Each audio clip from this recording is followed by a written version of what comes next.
Assalamualaikum warahmatullahi wabarakatuh. Perkenalkan, nama saya Rizka Hairani.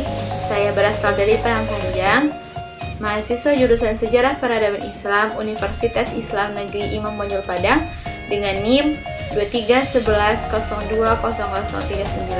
Baiklah, pada video kali ini saya akan menjelaskan apa saja yang saya pahami tentang arkeologi dan materi-materi tentang arkeologi. Selamat menyaksikan. Apa sih itu arkeologi? Arkeologi berasal dari bahasa Yunani yaitu arkeos dan logos.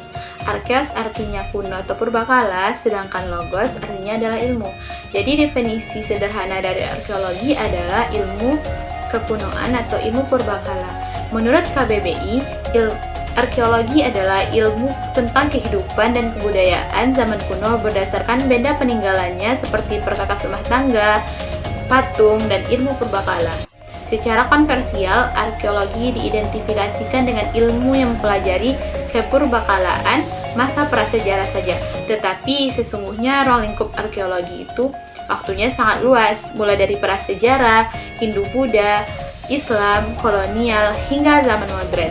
Esensi waktu yang sama dengan ilmu sejarah yang mengkaji masa lalu manusia, mulai dari masa prasejarah sampai dengan zaman modern saat ini.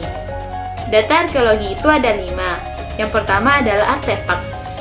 Artefak adalah hasil kreasi manusia dari bahan yang didapat di alam untuk mendukung serta mempermudah aktivitas kehidupan seperti alat atau senjata.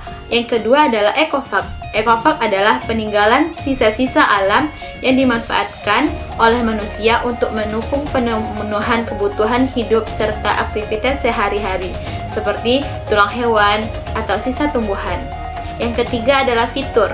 Fitur adalah jejak-jejak pada alam karena adanya aktivitas manusia seperti kuburan dan candi. Yang keempat adalah konteks. Konteks adalah rekaman arkeologis dari masa sekarang yang mengandung sifat-sifat formal, spasial, kuantitatif, dan relasional dari objek-objek budaya dan non-budaya. Yang terakhir adalah persebaran. Kondisi di mana data arkeologi berada pada tempat, lokasi, atau kawasan yang berbeda namun masih memiliki keterkaitan. Kalau data arkeologi di masyarakat itu seperti cagar budaya, benda budaya, dan warisan budaya. Batasan arkeologis untuk merekonstruksi masa lalu dengan memperhatikan beberapa periodisasi yaitu prasejarah, Hindu-Buddha, Islam, kolonial, dan sejarah Indonesia. Ada 3 tujuan utama dalam melakukan penelitian arkeologi. Yang pertama adalah mencari bentuk-bentuk kebudayaan masa lampau dengan deskripsi dan klasifikasi benda-benda tinggalan manusia masa lampau. Yang kedua, mencari fungsi-fungsi benda-benda tinggalan manusia masa lampau dalam kehidupannya sehari-hari. Yang ketiga adalah mencari faktor-faktor penyebab perubahan kebudayaan dari masa ke masa.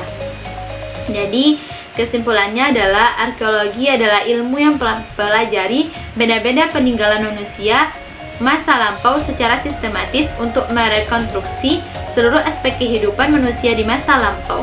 Bukan menggali benda tetapi menggali manusia dengan kebudayaannya melalui benda-benda yang ditinggalkannya. Dalam mata kuliah arkeologi ini, kami melakukan penelitian dan langsung terjun ke lapangan.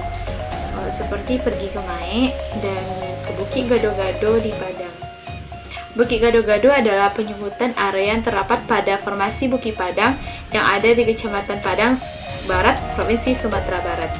Batu Basure dalam penyebutan lainnya dikenal dengan prasasti, ditemukan di Bukit Gado-Gado. Keberadaan Batu Basure ini berasal dari laporan Rusdi Amran dalam bukunya yang berjudul Plakat Panjang.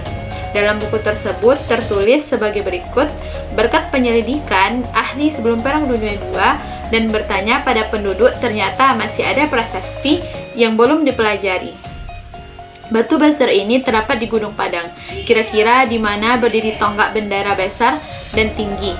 Dahulu sebelum ada pelabuhan Teluk Bayur untuk memberi isyarat kepada masyarakat kota bahwa ada yang masuk dan keluar di pelabuhan Muara Batang Arau. Panjang batu tersebut adalah 1,5 meter dengan lebar 1 meter. Diketahui adanya tertulis di atas batu dan merupakan Aksara Sumatera Kuno yang merupakan perkembangan Palawa dengan tulisan Adipyawarman. Selain batu basure, di Bukit Gado-Gado juga terdapat lubang pertahanan pada masa pendudukan Jepang atau disebut dengan pillbox.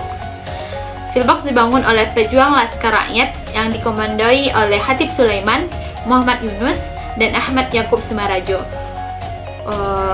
Fungsi dari pillbox ini adalah untuk mengintai dan memantau para musuh.